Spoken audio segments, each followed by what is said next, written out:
G'day fellow sailors, this is Martin from MiniCat Australia.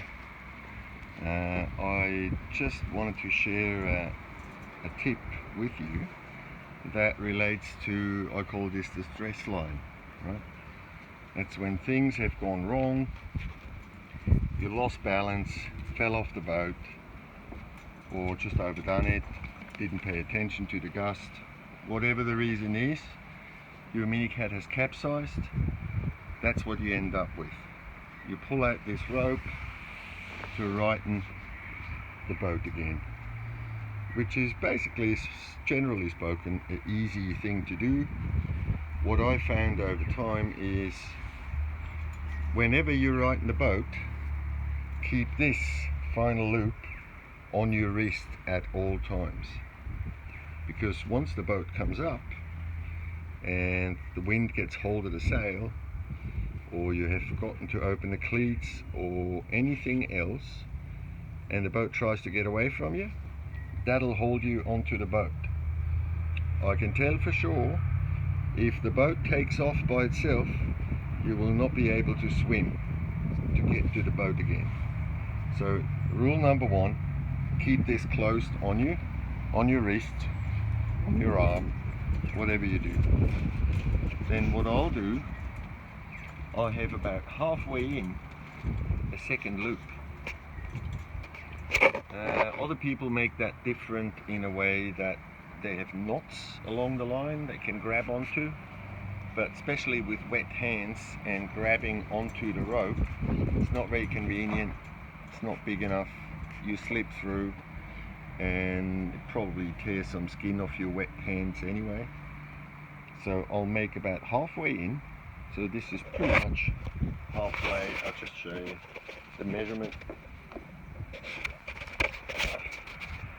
Yeah, it doesn't work single-handed, but just to get you the idea, it's about halfway, which is, for my height, I'm 184, 185, is a good measure to finalize the righting. So when you hang on that second knot and you're finalizing, that's about where the sail comes off the water, and everything goes fairly quick then. It springs up, and always remember, keep that loop on your hand when you're righting your boat, and you pull that up. And finally, if you've done everything right, you end up grabbing the X-licer. I call it the X-licer. Right? They're the three cables and the stay bolt that is down at the bottom. So you hang on to that, you hold it possibly onto the boat on that, then further forward then better, because it lines up the boat towards the wind. So you want to have the nose point into the wind, otherwise she will go over again when you try to get back on the boat. Second advantage, should it not line up nicely with the wind, you can actually grab it here or on the other side, whatever is necessary to hold the body of the boat down on the water, and that'll give you enough time to climb back on the boat. So you ultimately end up in a position somewhere around here. There's two ways to get back on the boat easy.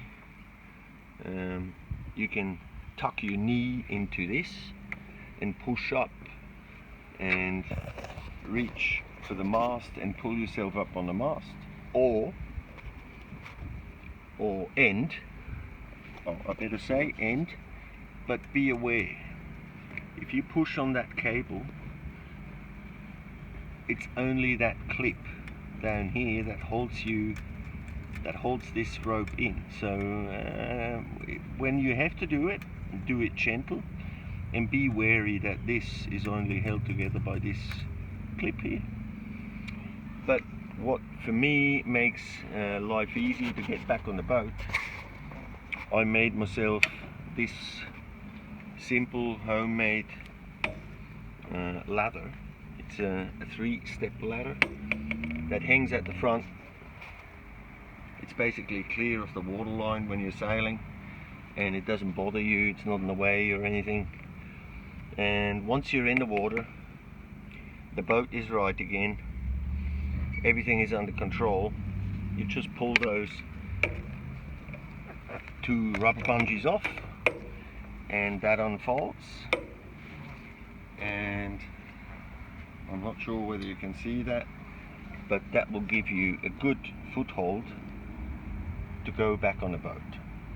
So you step with your foot in there and you gradually make your way up on the tramp again, and you'll be happy sailing ever after.